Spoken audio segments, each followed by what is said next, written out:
Hey guys, it is July the 15th, 2025, and I hope everybody's been having a wonderful day so far today. It is another hot day here in South Carolina. Man, it is hot out here right now. It's hot.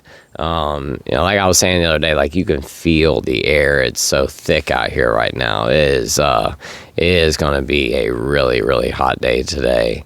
I was just looking at the weather just a little bit ago because earlier in the week it said that we had rain on the forecast like every single day, and now it's changed. You guys know how that can be.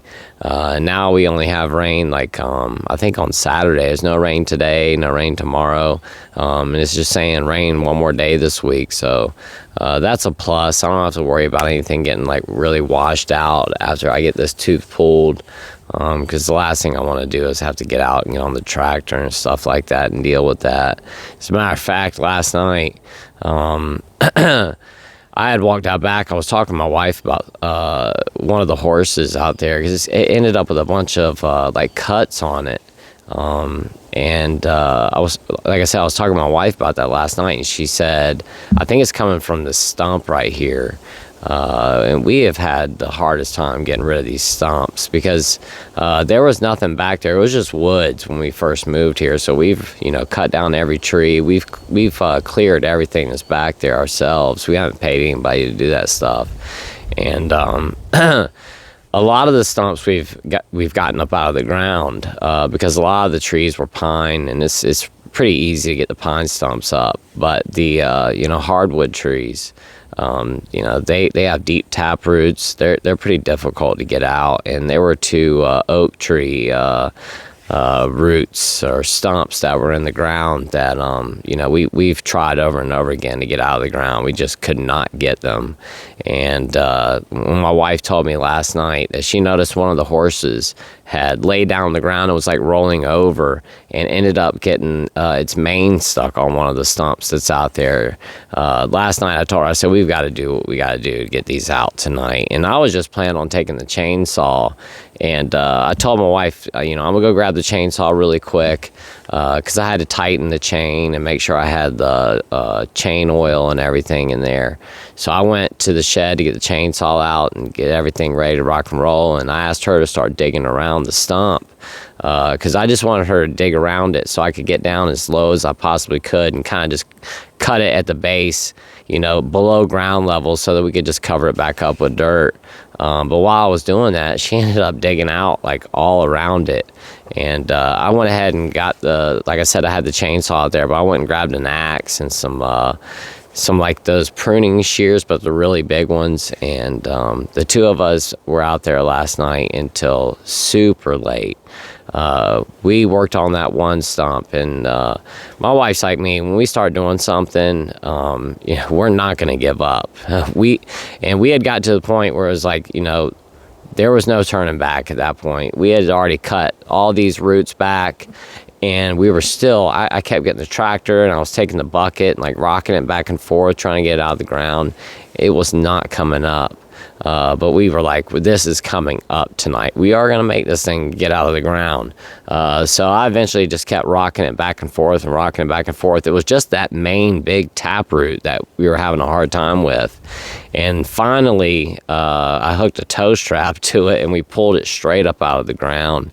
And then after we got that one out, I told my wife, I said, no, we're already out here. We've got all the tools out here. The tractor's out here. We might as well try to get this other one out of the ground too. And luckily, the other one, I took an axe to it and started hitting the roots, and it had dry rotted pretty well underneath the ground. It cut right through the roots, and I was able to break that one out of the ground within 30 minutes or something.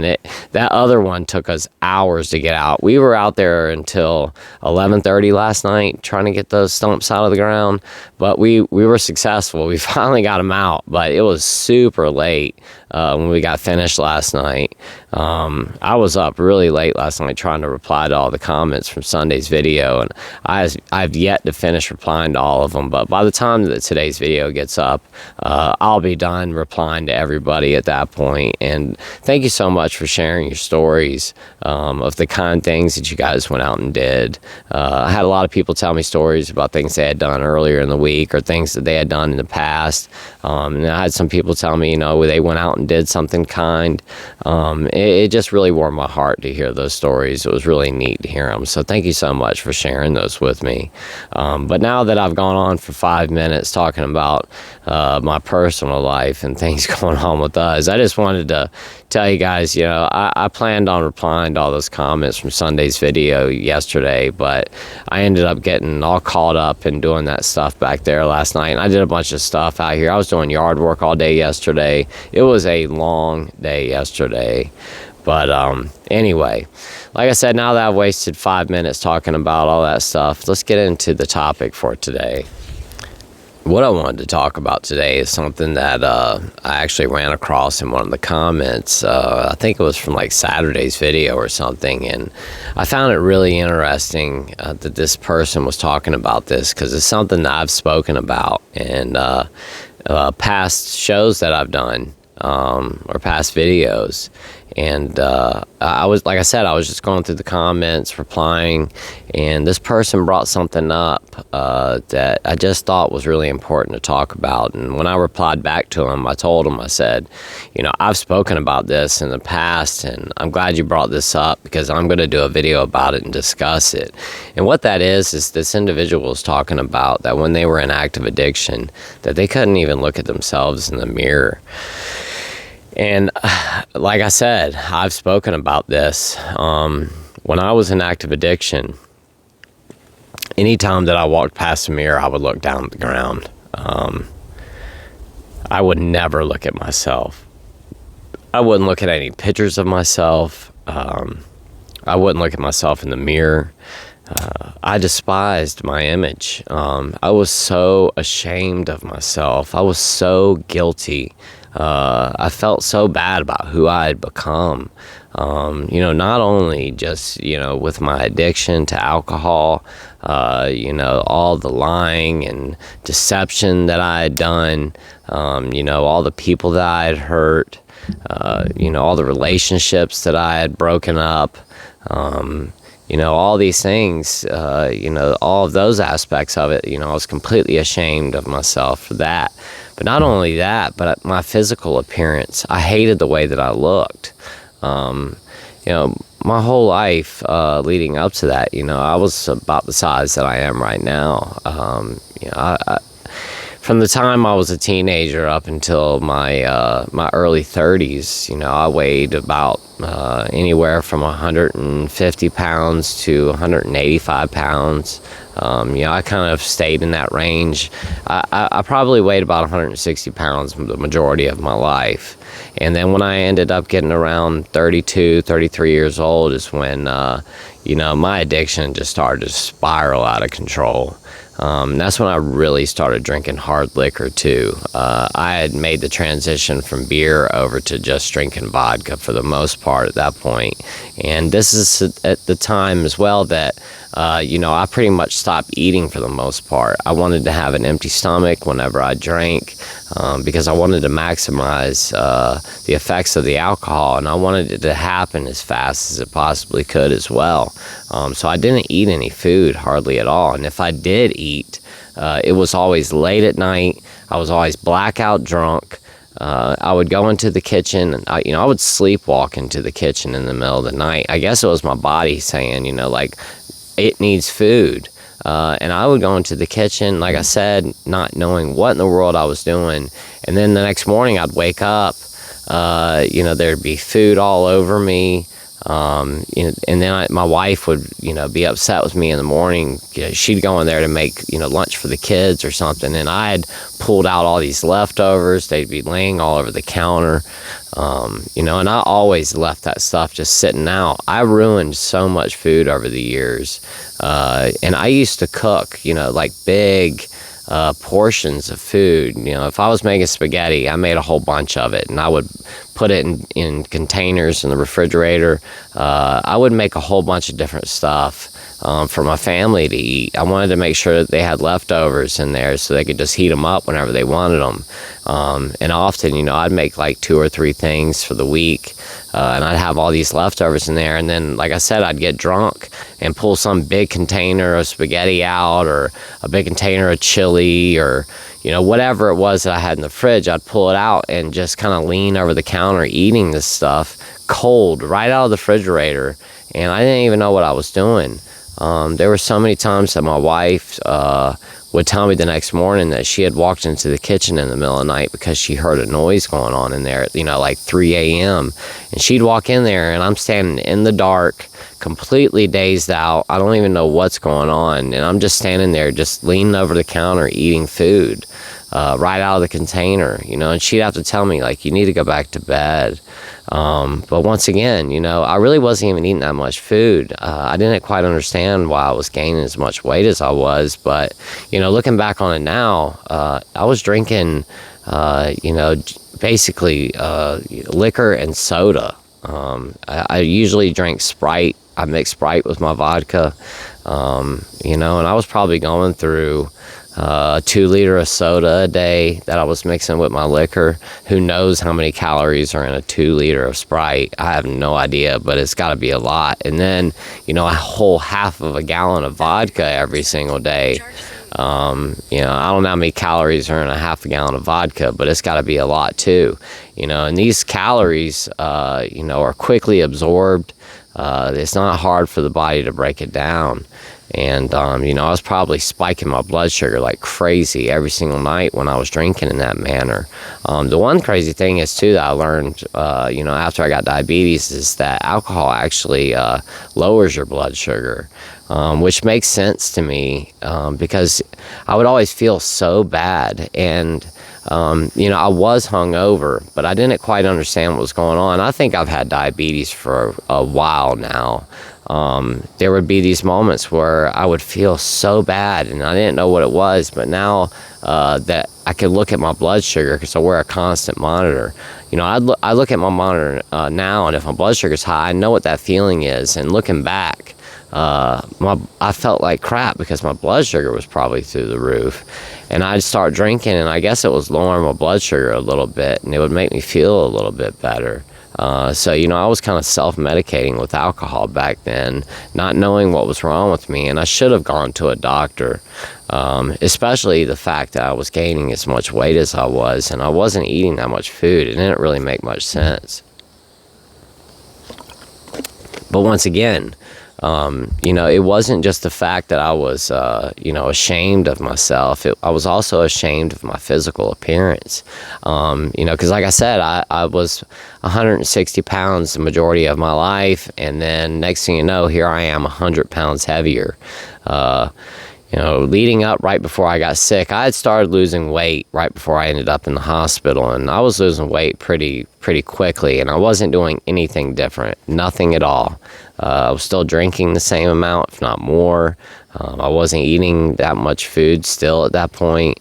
And I just started shedding pounds, and I wasn't quite sure what was going on. And I've talked about this, but I told my wife right before I ended up in the hospital, I said, I'm really starting to wonder if I'm not diabetic. Because I had a friend in high school that found out he had diabetes because he started losing weight pretty drastically and hadn't changed anything. And I was really starting to wonder if that's what was going on with me. And the next thing you know, I end up in the hospital, come to find out I actually really did have diabetes. But anyway, I'm getting so far off topic here.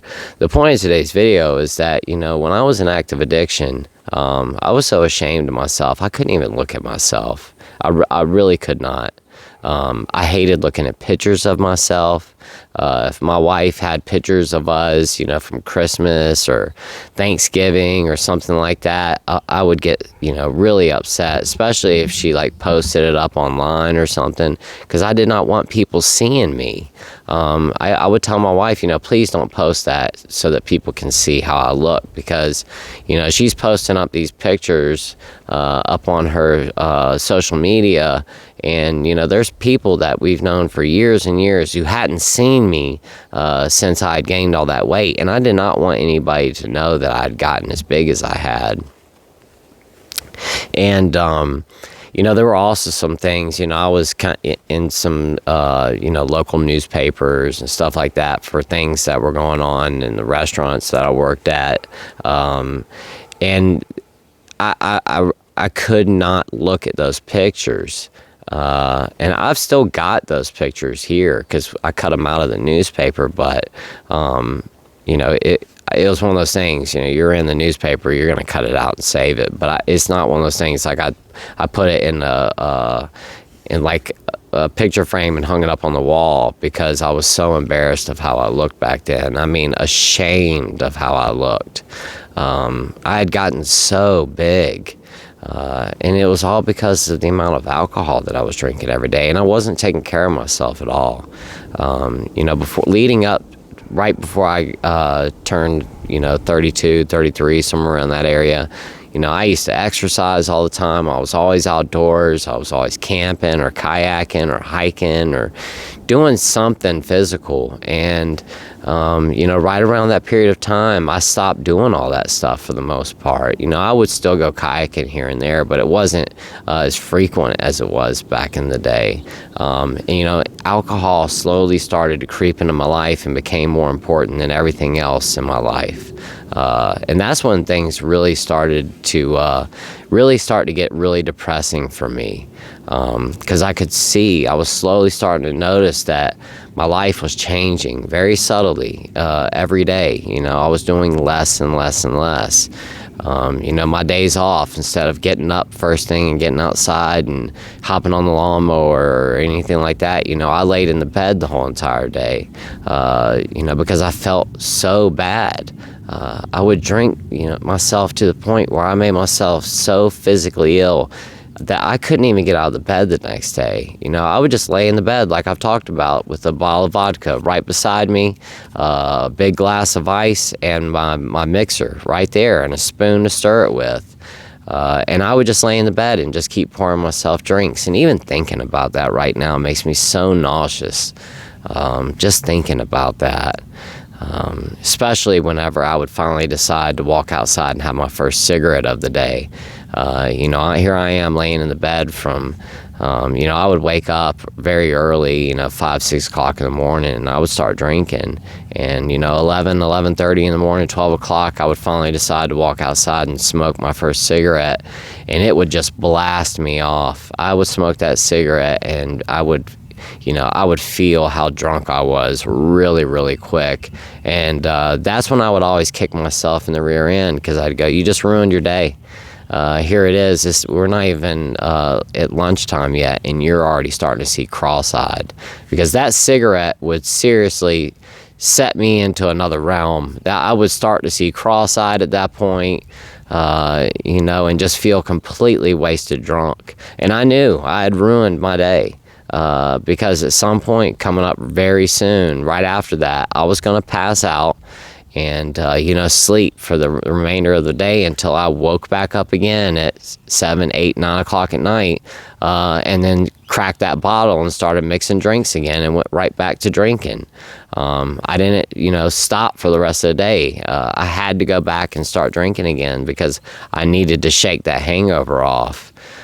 Just thinking about those days, like I said, it makes me nauseous thinking about that because of the amount of drinking that I did. But, once again, I really wanted to talk about that today and how ashamed I was during that period of time of myself, and how much I despised the way that I looked. I could not stand looking at myself in the mirror. The only time that I would ever do so, is if I was trying to, shave my neck up, or shave up right around here, just cleaning up my beard or something like that, or if I was like cutting my hair or something. But even then, I wouldn't look at myself like that. I would just pay attention to the little areas that I was trying to clean up, but I wouldn't look at myself fully. I couldn't do it. And I'm being serious. When I would stand in front of a mirror, I looked down. I would not look at myself. I couldn't. If I was walking past a mirror and I happened to glance over and see it was a mirror, I would look away immediately. If people wanted to take pictures of me, let's say that, we had some big wedding, which was all the time. And I would set these huge, elaborate buffets out for these people with these humongous displays of fruit cascading down, and cheese, and, all these cured meats, and, these beautiful buffets with all this stuff set up on top of it. And, I really would decorate those things and make them look really, really nice. And often they would say, hey, would you mind standing in front of this buffet because we want to get a picture of you in it? And I would always tell them, no, I'm okay. There are so many pictures that I missed out on that I wish I had to this day. And they didn't get taken because I was so embarrassed of the way that I looked. I was just... Every aspect of my life, I didn't like documenting anything really during that period of time. I just didn't. Any sort of documentation, be it pictures or videos or anything. I just didn't do anything like that. I don't know if I didn't want to record that period of time or what it was, but I definitely think that the shame and the guilt that I had played a huge role and all of that,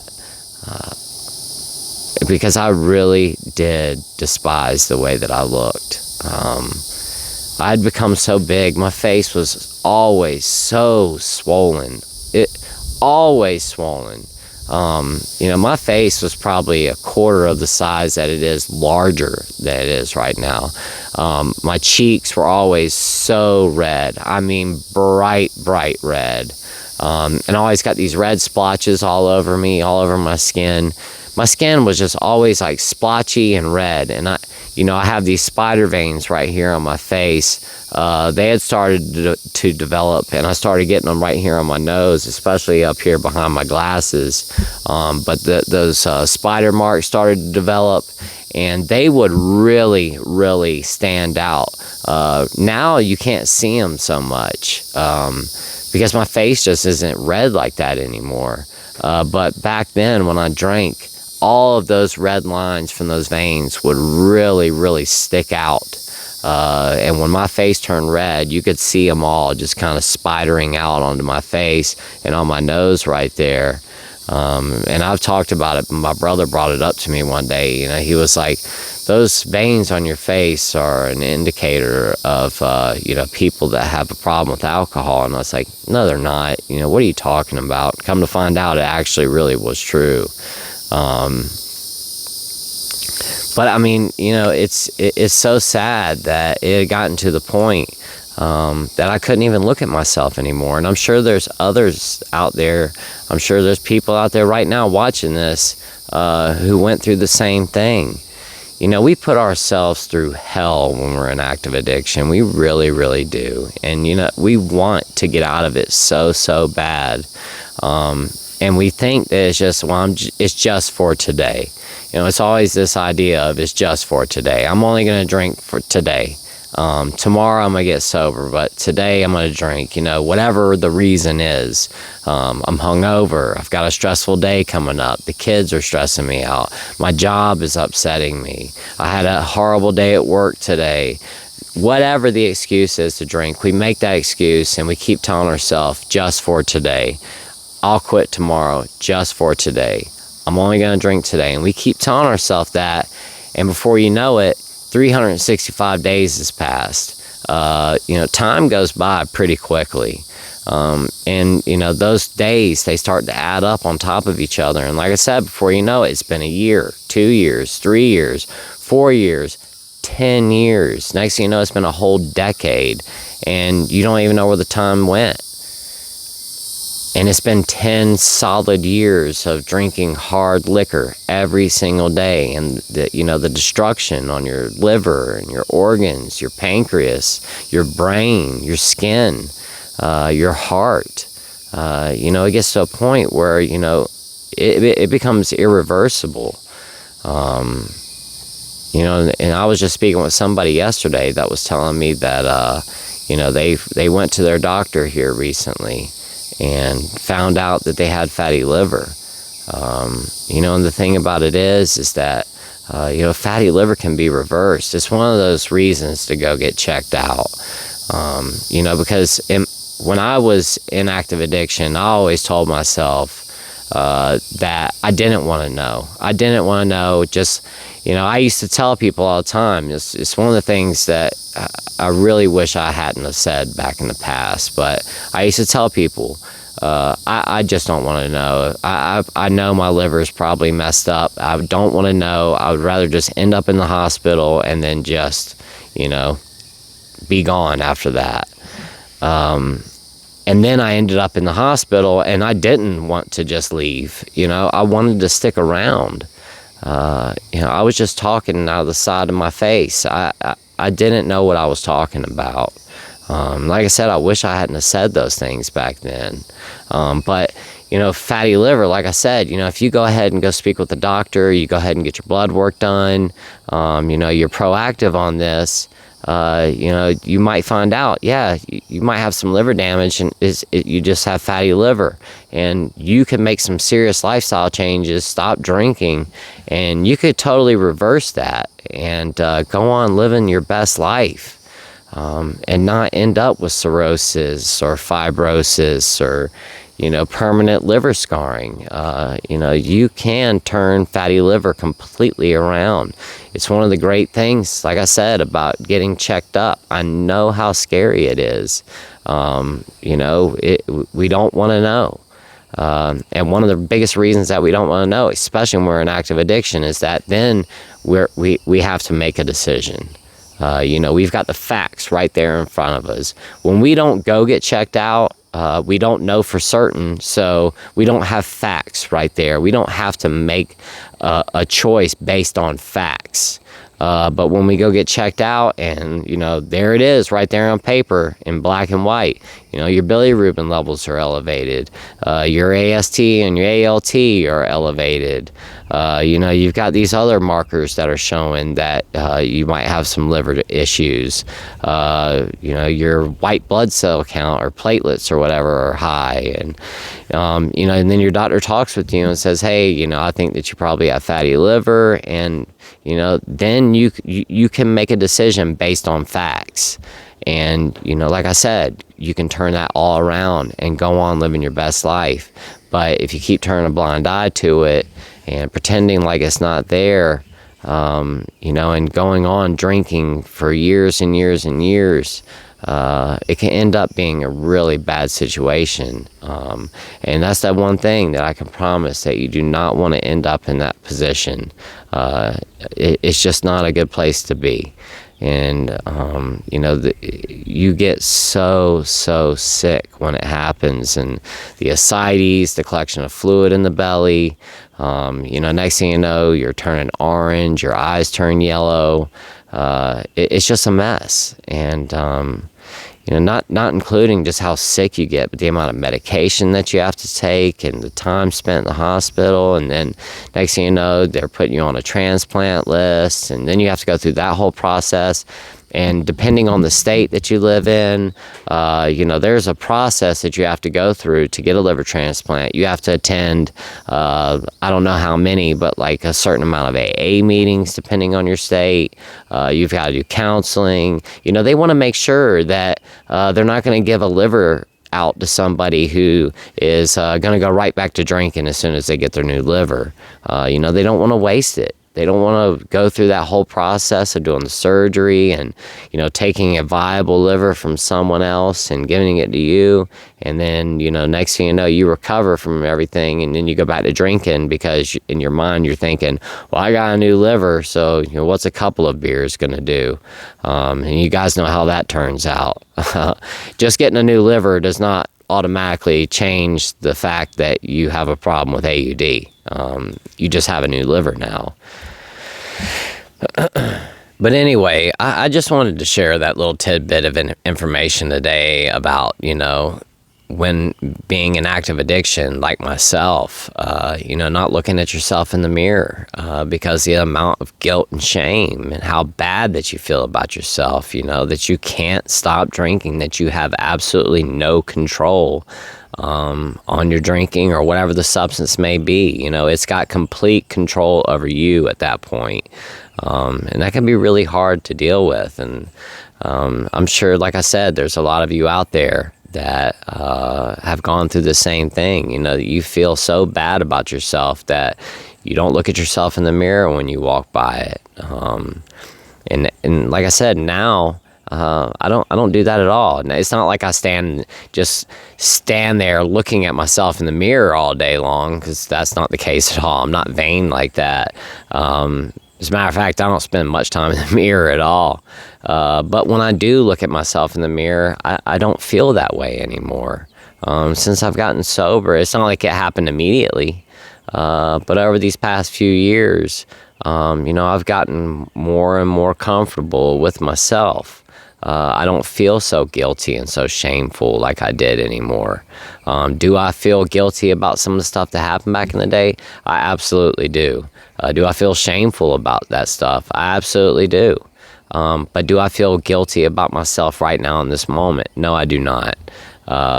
You know, I don't drink anymore. You know, do I think about drinking? Yes, but I just don't act on those thoughts, and that's the only difference now. Still have the same thoughts. I still have the same desires. I still have that urge to want to feel that buzz and that relaxed feeling from the alcohol. The only difference is I just don't drink. I don't act on those thoughts. When I get that feeling like I want to have a drink, I do something different now. I go for a walk, or I make myself a cup of coffee, or you know, get out a sketch pad and start sketching in it. You know, I just find something else to do rather than drink. And that's the only difference, you know, now versus then.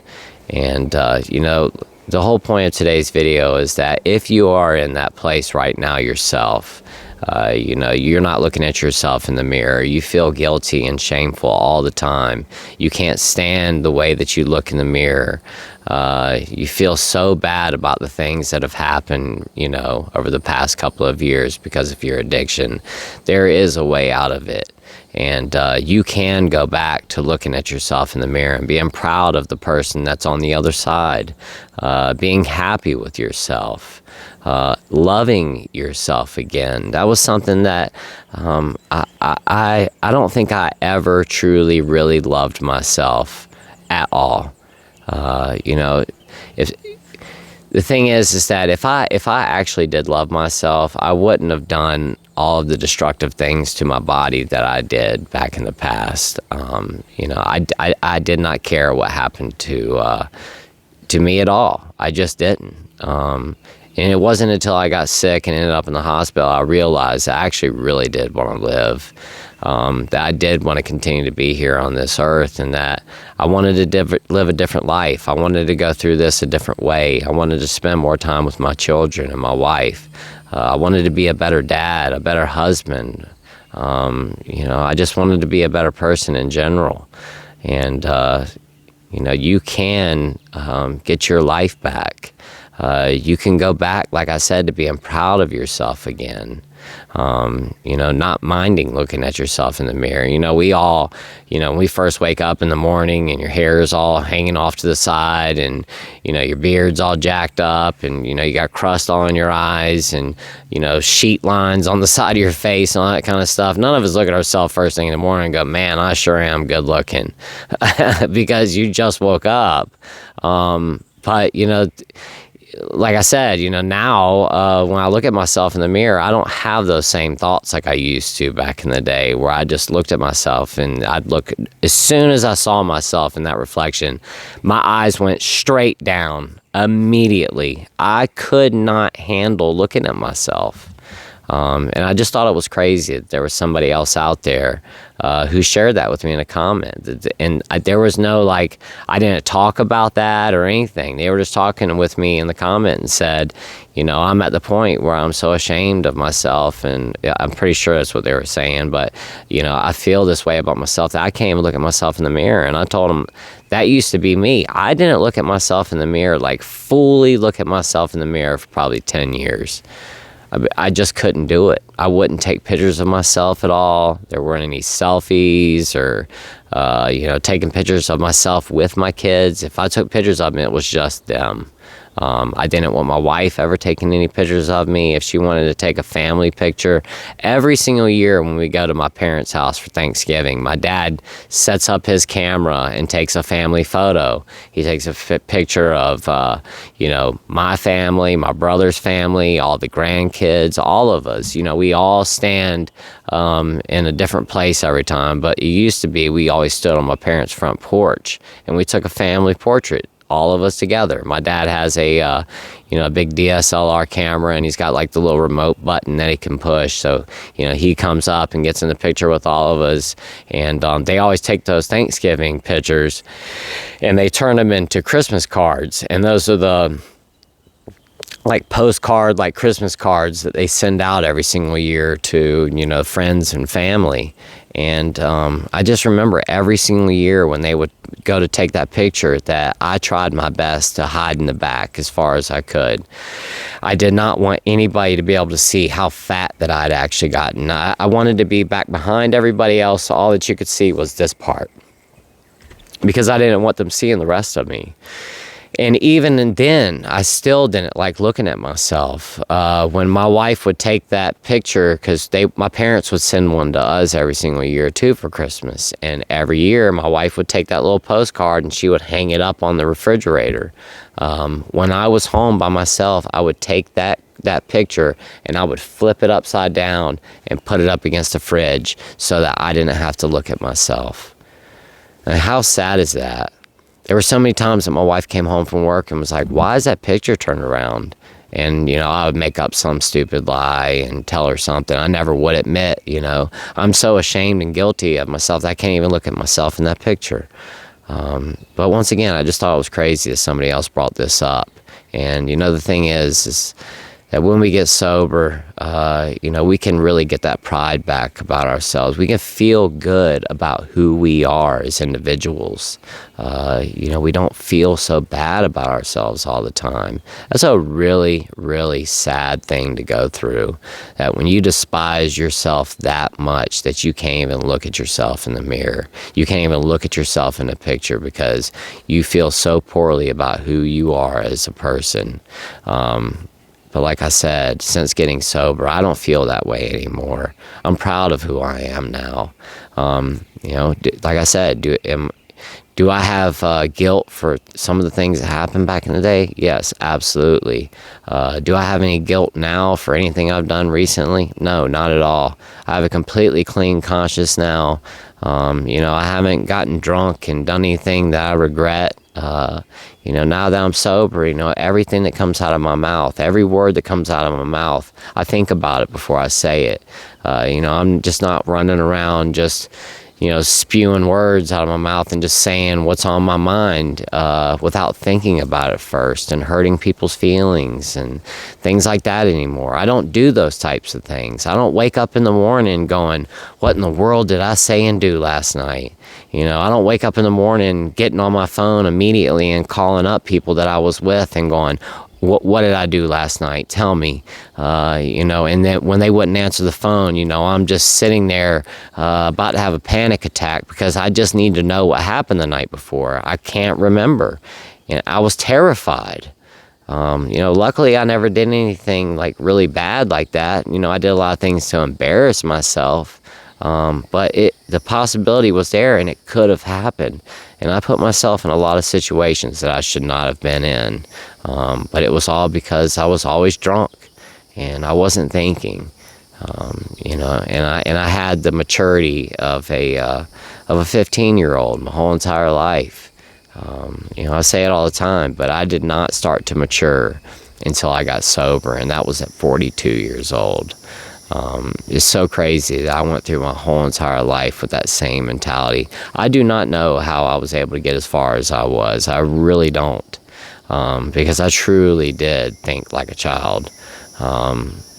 It's just insane. But anyway, guys, I just wanted to come on here and share that with you all today and talk about that. I was scrolling through some of my notes. I've got a whole bunch of notes and ideas for videos and stuff like that that I keep. And I just responded to that comment just the other day, and I'd written it down in my notes. And when I went to scroll through there earlier, I saw that, and I said, I've got to talk about this today, because I'm sure there's a lot of other people out there who've either been through that or are going through that right now. And for those of you that are going through that right now, you know, you're so ashamed of yourself that you can't even look at yourself in the mirror.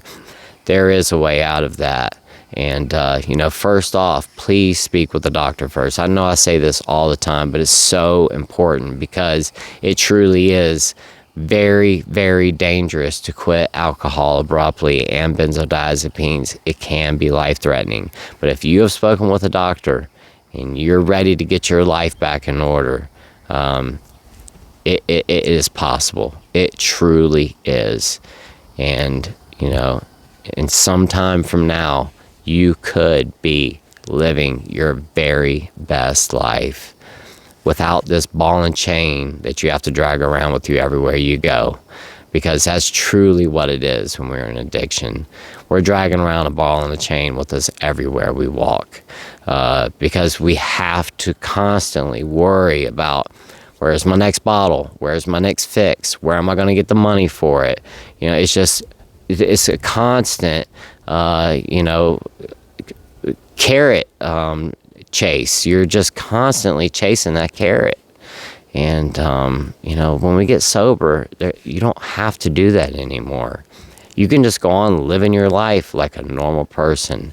And I'm telling you right now, it is the best feeling in the world not to have that ball and chain behind you any longer. So, guys, with that said, I'm gonna go ahead and hop off of here for today. You know, let's get our lives to where we can actually look at ourselves in the mirror and be proud of what we see in that reflection, and once again, and truly love what's in that reflection once again as well. So, I hope that you guys have a wonderful rest of your day today, and until tomorrow, I will see you all then. Don't forget, I got that extraction tomorrow at 9 o'clock in the morning. So I'm probably going to look a little funny tomorrow and sound a little strange, but like I said, I still plan on doing a video tomorrow, and I'm going to let you guys know how that went. So anyway, like I said, thank you so much for watching today, guys. I love y'all so much, and I will see you all tomorrow. Bye-bye.